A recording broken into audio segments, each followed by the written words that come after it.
अगर आपने मेरे चैनल को अब तक सब्सक्राइब नहीं किया है तो इस लाल बटन को दबाकर सब्सक्राइब ज़रूर करें और बगल में इस बेल बटन को ज़रूर दबाएं जिससे कि आपको आगे आने वाले सारे वीडियोस का अपडेट मिलता रहेगा। लॉकडाउन के इस वक्त में बहुत ज़्यादा ऑप्शंस तो होते नहीं हैं खाने को किस तरह से और भी ज़्यादा टेस्टी और डिलीशियस बनाया जाए। तो आज मैं आप लोगों के लिए लेकर आई हूँ बहुत ही सिंपल तरीके से पूरी थाली, जिसे किसी को भी आप परोसेंगे तो उसका दिल खुश हो जाएगा और खाने का स्वाद भी तो बढ़ ही जाता है। यहाँ पर मैंने 250 ग्राम भिंडी ले ली है, 1.5 से 2 इंच लंबाई में काट कर। इसे मैं हल्का सुनहरा होने तक फ्राई कर लूँगी, यानी करीब 80% ये भिंडी पक जानी चाहिए। तो इसे मीडियम आंच पर इस तरह से बीच बीच में चलाते हुए पका लेना है। भिंडी फ्राई हो जाए उसके बाद इसे मैं कढ़ाई में से निकाल लूँगी। इसके बाद कढ़ाई में मैं ले लूँगी करीब 3 चम्मच तेल। इसमें डाल दिया है 1 छोटा चम्मच जीरा। जीरा को भून लेना है। साथ ही साथ डाल दिया है 10 से 12 कड़ी पत्ते और 2 से 3 हरी मिर्च, इस तरह से छोटे टुकड़ों में काट कर इनको भी थोड़ा सा भून लें। उसके बाद इसमें मैं डाल दूँगी 2 मीडियम साइज़ का प्याज, इस तरह से पतले स्लाइसेस में काट कर। प्याज को हल्का सुनहरा होने तक फ्राई करना है, बहुत ज़्यादा ब्राउन नहीं करना है। इसमें मैंने डाल दिया है 1 टेबलस्पून दरदरा कूटा हुआ लहसुन और 1 टेबलस्पून कद्दूकस किया हुआ अदरक। इनको भी प्याज के साथ भून लेना है ताकि इसका कच्चा फ्लेवर निकल जाए। जैसे ही इसका रंग बदलने लगेगा इसमें मैं डाल दूँगी 2 मीडियम साइज़ का टमाटर, पतले स्लाइसेस में काट कर। टमाटर अच्छे से सॉफ्ट हो जाए तब तक इसे भी पका लेना है। मैंने आंच को लो से मीडियम हीट पर रखा हुआ है ताकि सब्जियां जो है वो जले नहीं, प्याज और टमाटर अच्छे से भुन जाए। इसके बाद इसमें डाल देना है आधा छोटा चम्मच गरम मसाला, आधा छोटा चम्मच हल्दी पाउडर, 1 छोटा चम्मच कश्मीरी लाल मिर्च पाउडर। इन सारे मसालों को अच्छे से मिक्स करके प्याज और टमाटर के साथ करीब 30 से 40 सेकेंड के लिए भून लें। उसके बाद इसमें मैं डाल दूँगी नमक स्वाद अनुसार। नमक को भी अच्छे से मिक्स कर लें। इसके बाद इसमें मैं डाल दूँगी तली हुई यानी कि फ्राई की हुई भिंडी। भिंडी को डालकर अच्छे से मिक्स करके करीब 3 से 4 मिनट के लिए टमाटर और प्याज के साथ अच्छे से पका लेना है ताकि इसका पूरा फ्लेवर जो है भिंडी के साथ भी मिक्स हो जाए।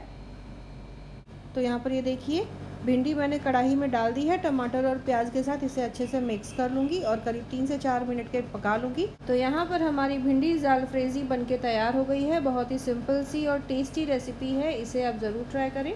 डेज़र्ट के लिए मैं यहाँ पर बना रही हूँ आमरस। तो यहाँ पर 4 मीडियम साइज़ के आम का गुद्दा मैंने निकाल लिया है और डाल दिया है 200 ml के आसपास दूध, यानी कि 1 गिलास दूध है।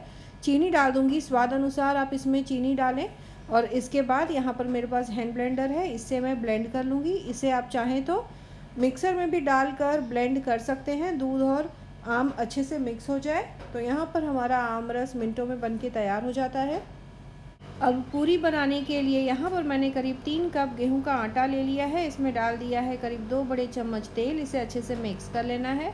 इसकी जगह आप चाहें तो अजवाइन की पूरी भी बना सकते हैं।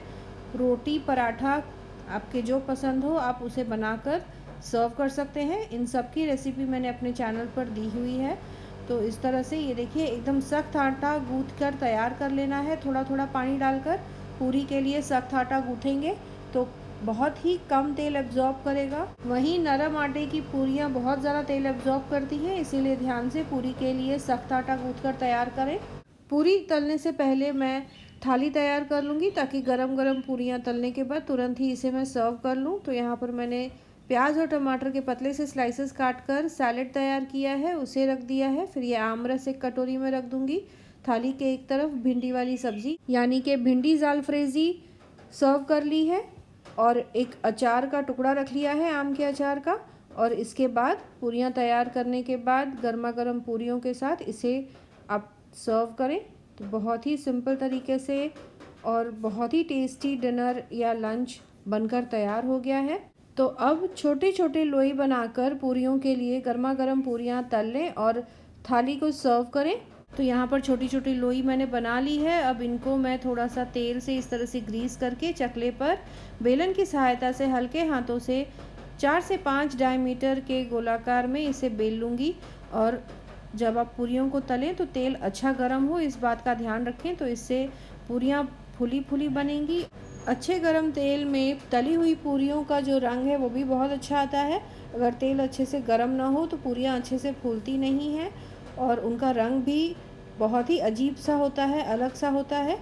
तो इसीलिए तेल को अच्छे से गर्म करके ही पूरियों को तलें। तो ये देखिए तेल अच्छा गर्म है और अब इसमें मैं पूरियों को डालकर इस तरह से कलछी से हल्का सा दबाएं तो पूरियाँ तुरंत फूल जाती हैं। और इस तरह से सुनहरा होने के बाद दूसरी तरफ से भी फ्राई कर लें और इसी तरह से सारी पूरियों को मैं फ्राई करके तैयार कर लूँगी। तो यहाँ पर ये देखिए पूरियाँ बनकर तैयार हो गई हैं।